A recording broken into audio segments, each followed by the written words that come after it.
Hey everyone, and welcome to the Mark Prater podcast, where our aim is to connect our global family of Sovereign Grace churches with our executive director. Mark, we have an esteemed guest. We do. We do. I mean, recently we had the most famous man in Sovereign Grace. That was Bob Coughlin. Yeah, Now we have Yeah, that the would be dean right. himself, Yeah. that's Jeff right. Ursula. Jeff Purswell, for those who don't, the few who don't know Jeff, Jeff is a pastor at Sovereign Grace Church of Louisville. He serves on our leadership team as the director of theology. And for our purposes, for this podcast episode, Jeff serves as the dean of our Pastors College in Sovereign Grace. And he's been serving at the Pastors College for going on the end of 3 decades at this point. I believe before the podcast, you were saying the 25th class is preparing Yeah, to that's right. graduate That's here right. any day now. Wow, that's incredible. And so you have seen many things over the course of 3 decades at the Pastors College. You have seen it turn from something that was much more, or let's just say less organized, less thoroughgoing as a school, and really it's evolved into something much more substantial. Something that I experienced back now 13 years ago is when I graduated, and that is a Is precious it year when you for were Kate and there? I. Wow. That's right. I'm still in Gaithersburg, Maryland. Last class there. And so here we are 13 years later, and what a joy it is to be able to talk to you today and to hear your thoughts about the Pastors College. So let's get into it. Jeff, Thank you guys for the invite. Always a joy. Really grateful for what you do week after week on this. well, we love having you. So you have been leading the Pastors College for 28 years, 27 years, something like that. Seven, What yeah. 27 years. So over that period of time, what have you learned uh, in your role as the dean of the Pastors College? And why do you remain convinced, and we're assuming you do, that the Pastors College is vital to our overall mission of advancing the gospel by planting and strengthening churches? Mm. Yeah, what have I learned? That's one of those questions. It's like you're asking an old man, what did you learn about life? Yeah, Uh, it's going to be a very long podcast, I a Yeah, few right. few things. Yeah, we don't have time to cover all those. think. Uh, but it's a good question in terms of the Pastors College itself, and especially connecting it to why I remain convinced, and I do. I think more than ever. Hmm. Um, I think I mean, this is not an obligatory answer. It's just the case.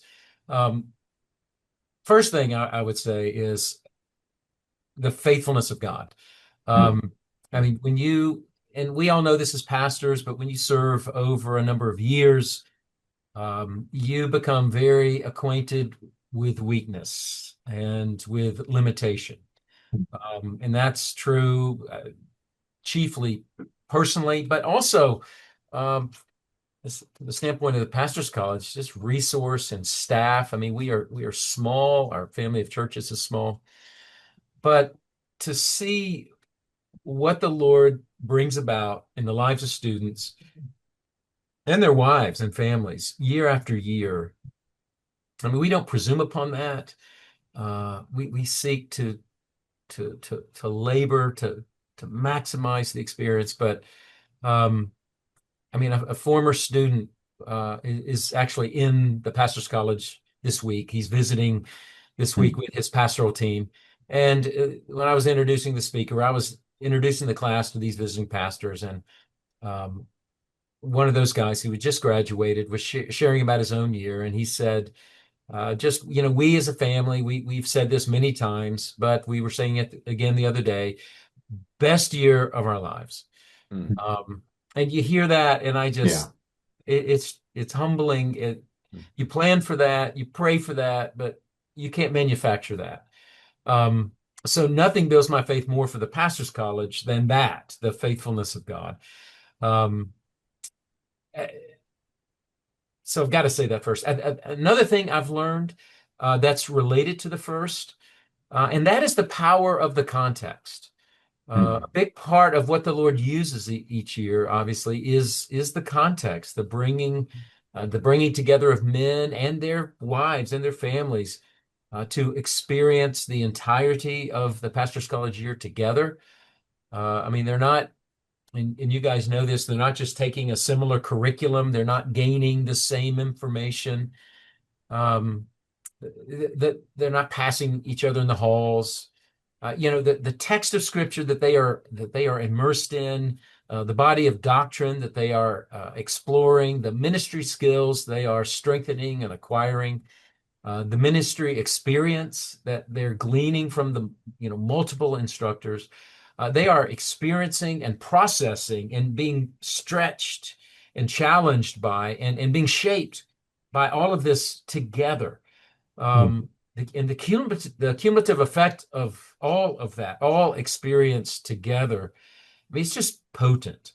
And when you look at the trend in pastoral training and theological education, I mean, everything is moving. It's not just moving; it has largely moved to online training. Yeah.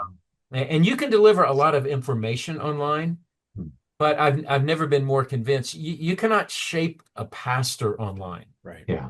You cannot impart life online. You cannot reproduce the corporate shaping and the mutual learning and all of the sharpening that comes from a shared experience and mutual encouragement and hard-won friendship. And so, obviously not everyone can come to a context like the Pastor's College, but if you can, you just can't approximate, I don't think, the undistracted focus and the intensity and the reinforcement and the cumulative discipleship that comes with a context like this. So those are two things. One other thing that I think, particularly since we've been in Louisville, particularly in the wake of our polity, a third one that is definitely something I'm more convinced about than ever.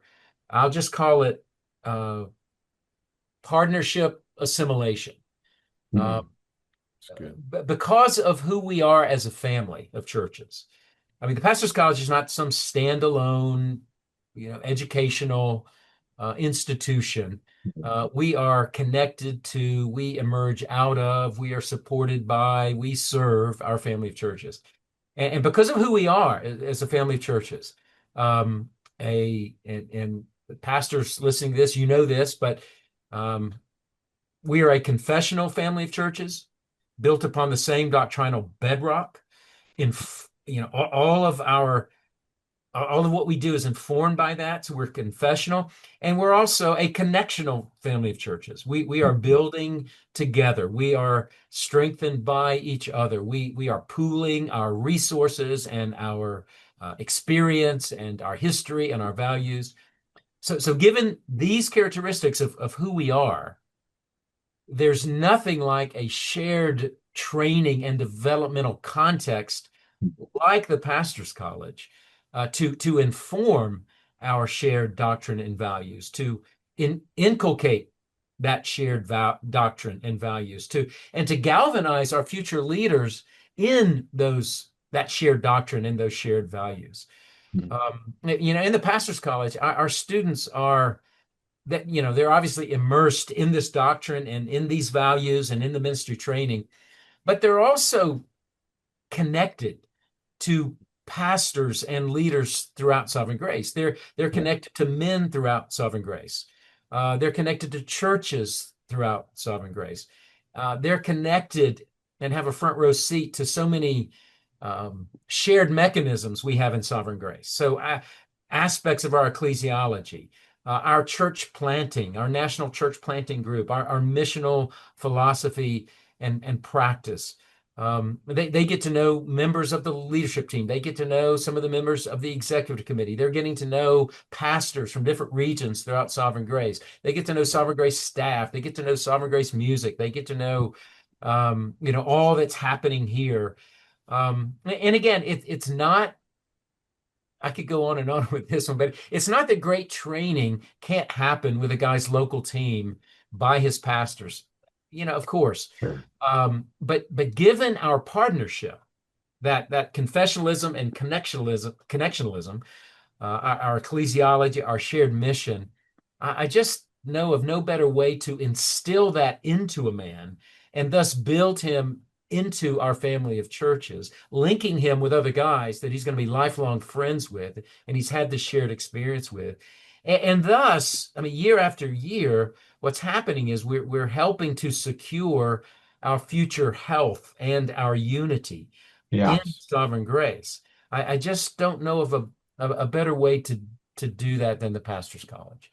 And I would say that if I was not involved in the pastor's college. I've said before, I've sort of become, I get mocked a lot of times that I'm not great um, at promoting the pastor's college.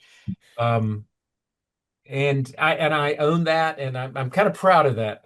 I think if I was great at promoting it, it might be something wrong with that. But I have become a bit radicalized in recent years, Hmm. especially as I see the trends of seminaries. I mean, my own Yeah. alma mater has just, Yeah. they are shutting down other seminaries. I could tell you they're on fumes. Other Hmm. seminaries that their curriculum is changing and so much more is going online. I've never been more convinced of a setting like this, um, where pastors are being shaped and families are being shaped and doctrine and values are being instilled, and then men are then left, or they leave and they're sown into our family of churches. Yeah. I really do think it's vital for our future. So those are some of the things I've learned. Hmm. I'm sure you've got a lot more lessons Hmm. that you could share and we would benefit from, but those are excellent, Jeff. Of Thank you for course. sharing those and for leading the Pastors College for 27 years, Hmm. about to graduate your 25th class. That is the fruit of your labors.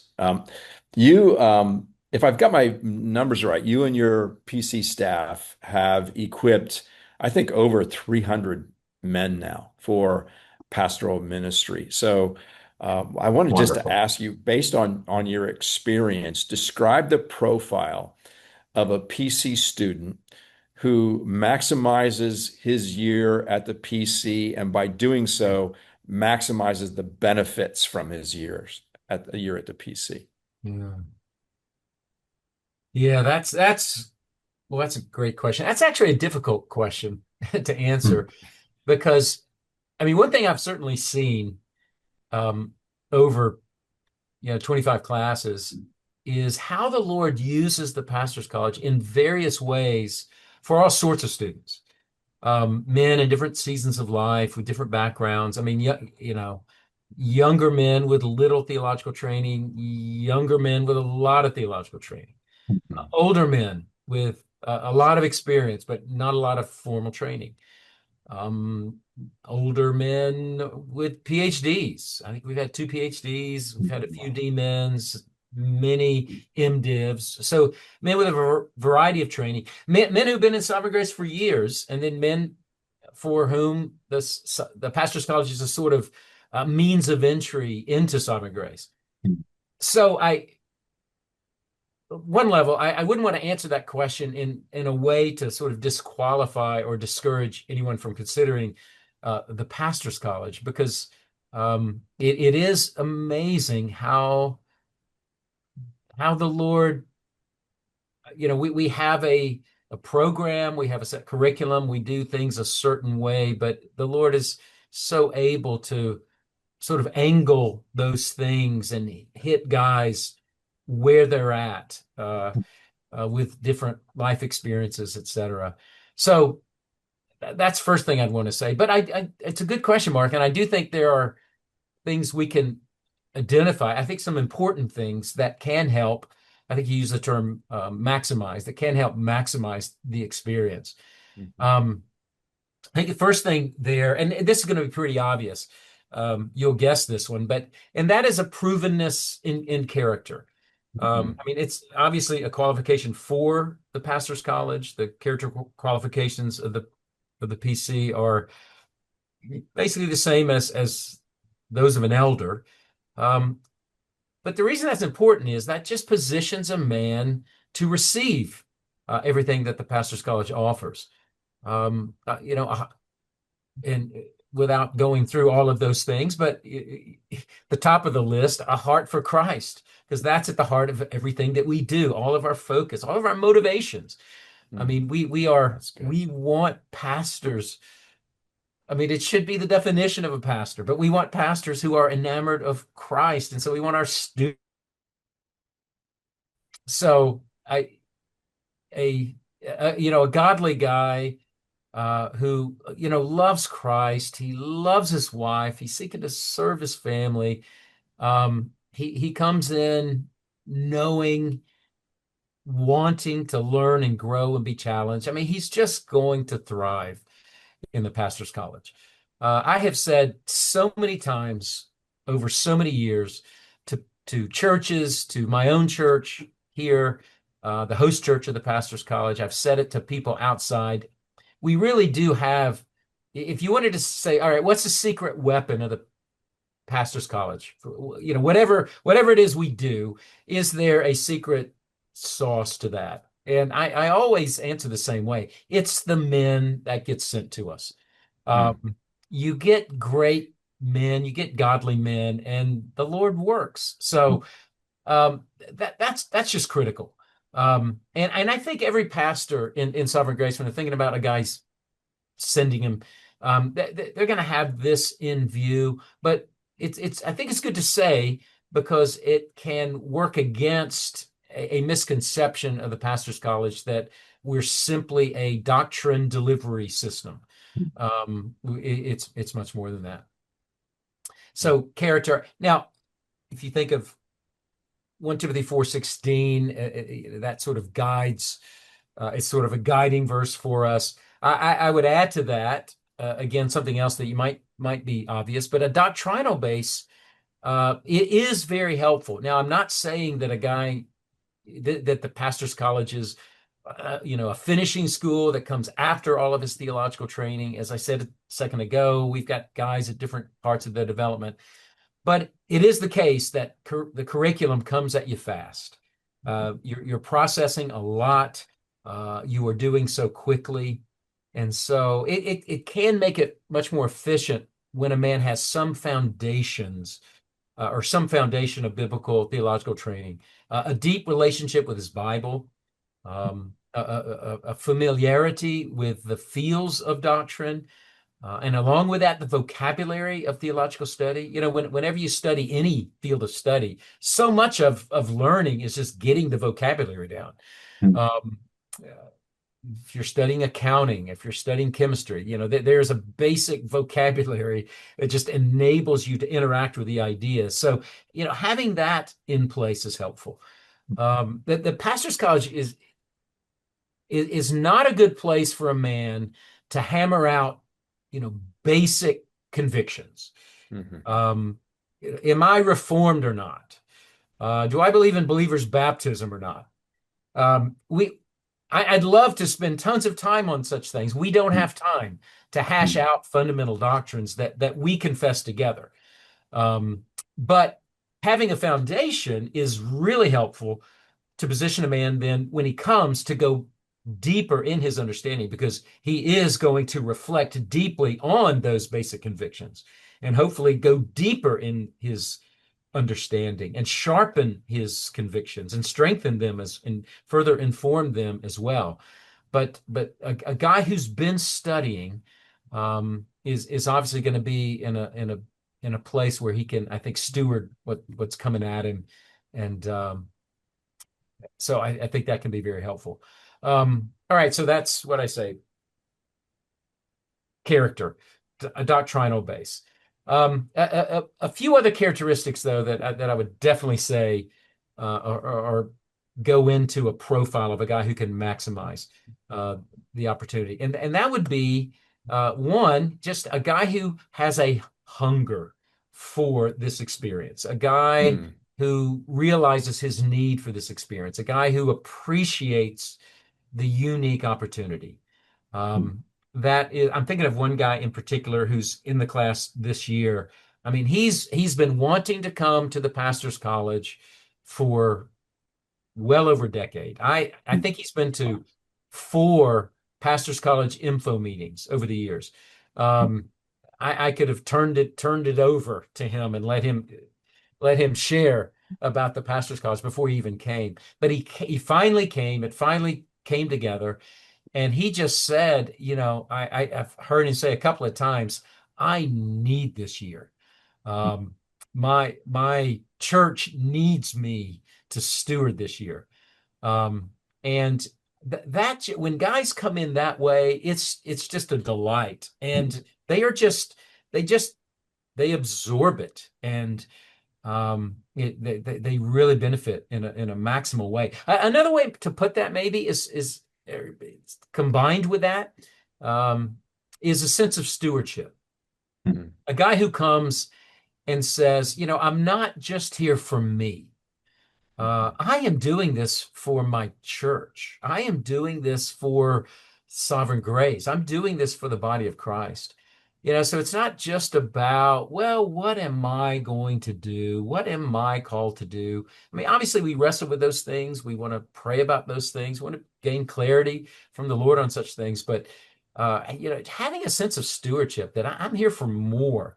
What happens here has the potential to affect generations, the people that I'm going to Yeah. come home and serve and preach to. I think about that phrase in 1 Timothy 4:16 I mentioned a moment ago, uh, keep a close watch on yourself and on the teaching. In so doing, you will save both yourself and your hearers. And so the sense of coming to go, my sermons are going to be shaped by what I learn here. And those sermons are going to shape lives. And those sermons are going to shape families. And those sermons are going to shape future adults. Those sermons are going to shape people who aren't even saved yet. I mean, the ripple effects of what can happen. I think when a guy comes with that sense of a judiciousness about what can happen here, and thus have a hunger and a sense of need for it. Man, I think that really positions a guy to maximize the opportunity. So, character, doctrinal base, hunger. Another. This is going to be obvious too, but um, just coming in ready to be diligent. Um, Diligence is, yeah, there aren't just character requirements for pastors. There's work ethic requirements for pastors that are in the scriptures. Uh, do your best to present yourself a worker. Sorry, pastoral ministry is not for lazy people. Yeah. You might be godly in many other ways. You might get more rewards than a pastor in heaven, but it's not for you if you're not a worker. Right. But recognizing the PC is going to be a lot, but it is doable. Yeah. A PC guy said that the other day. Brian was telling me this. Brian overheard him saying to one of the students, the PC is a lot. This guy's had a number of challenges this year, physical, etc. He said, but it's doable. Yeah. And that was a wonderful thing to hear. It's going to require a stewardship expressed in diligence. Because there are going to be weeks when you have a lot coming at you from a number of different directions. Hmm. Heavy weeks where you might have added to that a family crisis or an outside commitment or an extra assignment, a paper that's on top of the normal weekly rhythm, or maybe preaching in a church. It requires diligence to make the most of a year that's already very full. But it's gonna help a guy. It's gonna help him maximize it. Hmm. Another thing I definitely want to add, and that is a guy whose heart is to maximize his wife's experience. Uh, I've sort of become radicalized on this as well. I the wives sacrifice so much. to come to the pastor's college. They sacrifice massive amounts during the pastor's college, but they also receive a lot. Mm. And so when a man is, I think of an application of Philippians 2, 3 and 4, considering his wife's pastor's college experience more important than his own pastor's college experience, looking out for his wife's pastor's college interests and not just the interest of himself. That can really benefit his wife. That can position her to really experience all the avenues of grace that come her way during the year.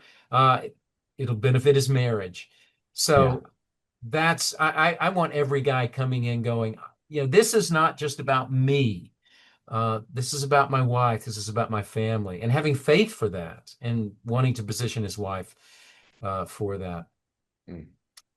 One other thing I'd want to mention, and this is something that I think experience has shown us, and that is a student who's got a strong relationship with his pastor or his pastoral team and his home church, Mm. and wants to maintain that relationship with his pastor, his home church.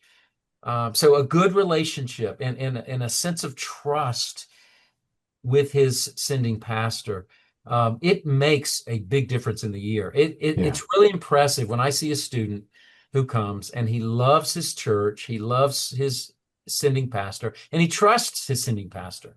And he's in touch with him. He's looking to him for direction on the other side of the pastor's college. That strengthens his partnership. That serves the man's heart. It serves the pastor and the church who sent them. It cultivates gratefulness for that church, and it really it feeds into what I was saying earlier about stewarding the pastor's college. Beyond just his own personal needs, it positions the man to steward that experience for the benefit of his church as well. And this is really, I mention this because it's really alive to me right now. We're in May. We've just we have 2 weeks left, and guys and they have been for a few weeks. They're thinking very much about what's next. They're thinking very much about what the next season holds for them. They're in touch with their pastors. They're looking to the future, and that process is so much more healthy and is so much stronger when that relationship with his pastor and his home church is strong. And it's only right because the man wouldn't be in the pastor's college without the pastors who have invested in him. He wouldn't be in the pastor's college without that home church that has helped shape him and that has sacrificed for him, and that's home praying for him. So I love when I see that, and it really does go into making a guy's year at the pastor's college even more fruitful, I think. That's good. So those are some thoughts. Yeah. Excellent. Well, certainly from everything that you described, anybody who's interested in attending the pastor's college or sending a guy to the pastor's college, we need to understand there's not a one size fits all approach to this. It can look like a lot of different things. I remember in my pastor's college class, we had a guy finishing his PhD and a DMin and several MDivs, and then they had me with nothing beside my name. Well, I did get a GED at the time, so I have letters beside my name. And I amen everything you're saying. A great PC year, Ben. Great PC year. You were a great contributor to that class as well. Well, thanks. And now currently finishing a seminary degree, which you said earlier about the difference in the online experience compared to the in-person experience at Pastor's College. That is a gap that is much larger than maybe even some people think. I mean, I'm really in this online experience. It really is just information testing, regurgitating, unlike Pastor's College, which was this rich environment of relationship and worship and connection, even as we learned together. And so for anyone who is interested in coming or sending a guy to pastor's college, maybe they're seeing some challenges here financially with making that happen. Well, a few years ago, you started a Pastors College Development Fund. Tell us why you started that fund, how the money gets used, and how someone can get to that money to help a guy get to Pastors College. Yeah. Um, well, the the main reason we started that fund is pastoral training is not cost efficient. Um, that's the simplest answer to that. I mean, like higher education in general, uh, tuition does not cover the cost involved. For no educational institution does it do that. Now, we are obviously graciously supported by our churches, and couldn't be more grateful for that support, and for what's behind that support, which is the conviction that the Pastors College really is a vital part of our future. And again, uh, I've never been more convinced of that. But I do think, and I have thought, that it's wise to build a financial base, a foundation that can help support our efforts long term. We'll never have a $50 billion endowment like Harvard. But I do think it's wise for us to work toward a funding base that provides some flexibility to what we're doing in the Pastors College. The money's used in a variety of ways. Um, I mean, one is an important one, and that's infrastructure. I mean, each year we obviously have operating cost. Not to do a deep dive in financial accounting for educational institutions, but we have operating costs. But having adequate infrastructure and delivery systems for our operations is critical. And those costs are typically above your normal operating costs, your educational costs. And so, for instance, in our new facility here, we recently upgraded our sound system, our video capabilities that can help leverage our instruction, both for our students and for external uses for our churches. So that was a vital need and something I very much had in mind. Especially I don't have to talk about technological advances, but technology really does enable you to extend your reach and to improve the educational experience for people. So that'd be one. A second important use of those funds, which we haven't used a lot of yet, but is in resource development. And this is tied to the first one, but because of who we are in the PC, what our churches have purposed to create in the Pastors College. We have resources. That's the difference in the Pastors College and a individual local church. It's not that the Pastors College is obviously the Pastors College is not a local church. It's not that we're superior to a local church, but our churches have decided to pool training, educational, theological, biblical resources for the benefit of all of us. And so we have, therefore, because of our church's conviction, we have instructional resources, we have materials, we have a well of theological biblical knowledge that can benefit not just our full-time students, but also our pastors in our churches as well. And so a fund like this can give us more flexibility there. Be these, specialized courses for our pastors, particular instructional contexts, which we are looking more and more to do in recent years. Well, past years, I should say.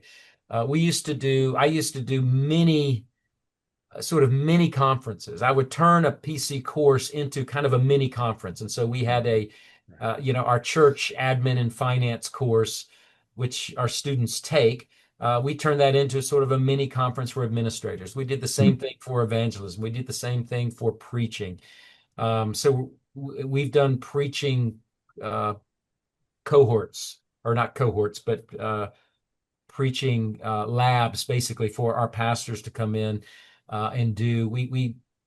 Those were in some of our we did that in years when our resources were more abundant than they have been in the past few years. But we're excited about sort of starting those up. I'll give a little. Maybe, I was hoping to announce this, but I hope. Should I save this announcement? Do it. I'll just say it for the benefit of the listeners Come of on. the Mark Prater It's right podcast. here on the But Mark Prater podcast. I'm hoping beginning in the fall to offer online for our pastors Hebrew. Been Oh, wanting to do this since day one of the Pastor's whoa. College. Um, Let's go. but not just, I mean, there are online resources for that, but to do that online via a cohort, where guys are able to do it together. So they have the structure, they have the accountability, but they're also doing it together. And they're also doing it through the lens of pastoral ministry, which we would do it just like we do all of our courses. I hope to start that up 2 semesters this coming year, Hmm. for our guys who want to pick up Hebrew, who haven't had the opportunity to do that. So our fun gives us the ability to do those kinds of things, to serve our churches beyond the confines of the classroom.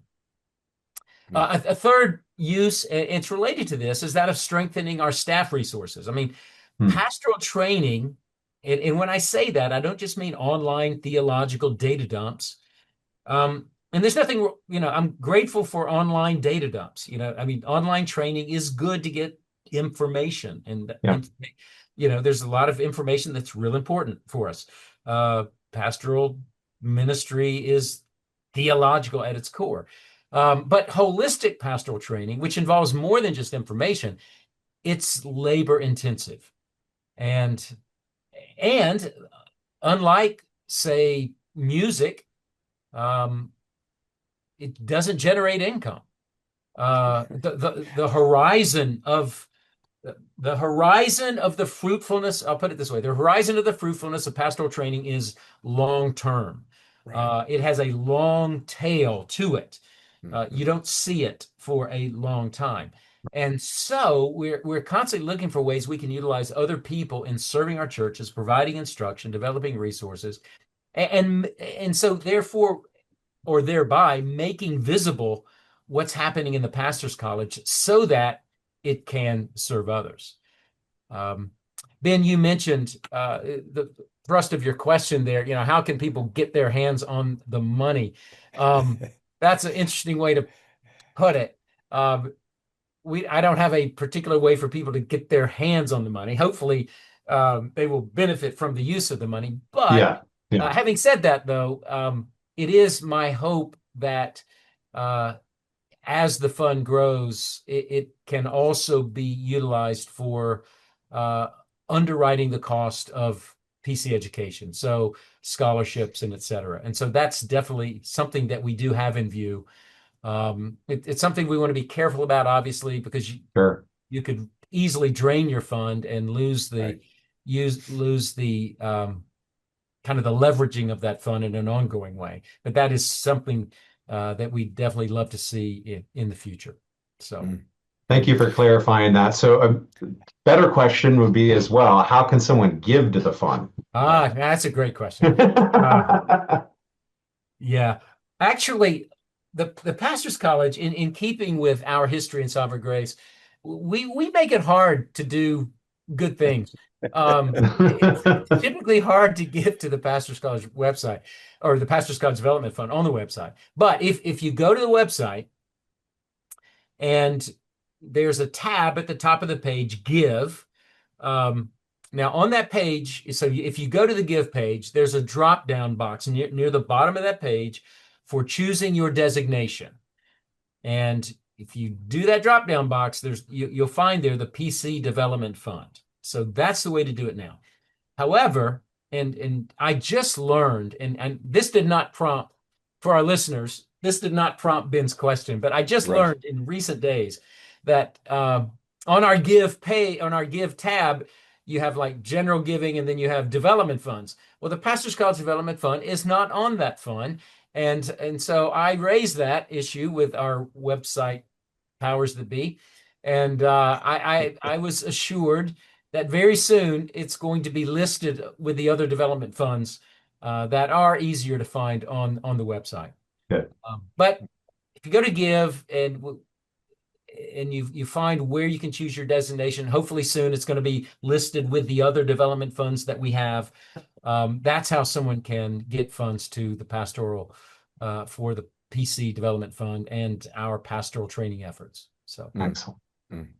Yeah, thanks for explaining that, Jeff. And I just want to add my voice to anyone listening to this podcast that would even have interest in giving to the Pastor's College. This development fund is a place where you can designate your funds.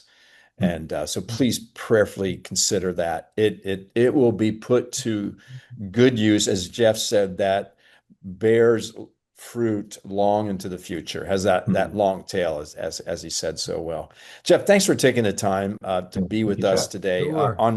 On behalf of all of the pastors and churches in Sovereign Grace, we thank God for you. Yes, we You do. are a wonderful and unique gift to our family of churches for a number of reasons. But you have, through your investment into men, have strengthened and I think even transformed the preaching of God's word each and every Sunday. And as a result, there are churches throughout the world where people are hearing that good preaching and their lives are being transformed by the word as the Spirit works. And that's an investment that's very hard to measure, but has lasting impact. So thank you for all your labors. Thank you for leading the Pastor's College for 27 years. We, as a family of churches, we thank God for you. Very kind. Thank you, buddy. Quite the honor. Yes, we do. Yeah, and personally, thank you, Jeff. I couldn't imagine being in the role that I'm in now without all that I gained from that wonderful year at Pastor's College 12 years ago, 13 years ago when I graduated. So personally, I thank you, and I thank you for being on the podcast as well. So thanks for joining us. And thank you all for checking out the podcast. We'll see you here next time, Lord willing. Bye for now. Thank you for watching. If you have questions or comments, Mark would love to hear from you. For more videos like this, hit subscribe on YouTube or by email at markkprater.com.